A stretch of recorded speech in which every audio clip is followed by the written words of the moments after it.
একজন পুরুষ যখন আপনাকে আর ভালোবাসে না, সে আস্তে আস্তে আপনার প্রতি রুড এবং মিন হয়ে ওঠে। কিন্তু একজন নারীর ক্ষেত্রে কি হয় বলুন তো? শি বিকাম কমপ্লিটলি কামার। একদম সে শান্ত হয়ে যায়। কিন্তু কেন বলুন তো? Let me explain. কারণ একজন উইক ম্যান যখন একটি সম্পর্ক থেকে সরে আসতে চায়, সে কখনো নিজে থেকে আগে আগে সরে আসবে না। সে আপনাকে ডিসরেসপেক্ট করতে শুরু করবে। সে আপনার সাথে খারাপ ব্যবহার করতে শুরু করবে। ঠিক ততক্ষণ ঠিক ততক্ষণ যতক্ষণ না আপনি রিয়াক্ট করতে শুরু করেন এবং আপনি নিজে থেকে তাকে ছেড়ে আসতে লিটারেলি ফোর্সড হন। সে ইচ্ছে করে কনস্ট্যান্ট পারপাসফুলি আপনাকে ট্রিগার করতে শুরু করবে।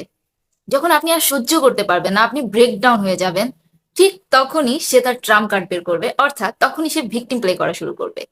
আর সে আপনাকে উল্টো বলবে, ইউ আর ক্রেজি, তুমি কিছু বুঝতে পারো না, ছোট ছোট ব্যাপারে রিয়াক্ট করো।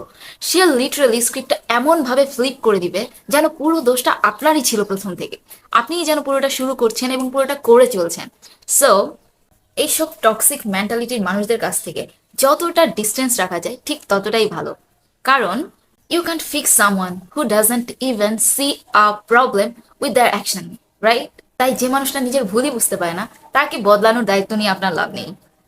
তাই এরকম কোনো ভুল মানুষের জন্য নিজের সুখ শান্তি বিসর্জন না নিয়ে নিজের সেলফ রেসপেক্টটা নিয়ে সরে আসাই হচ্ছে better option. Because your peace is more important than their drama. What do you think? Bye by.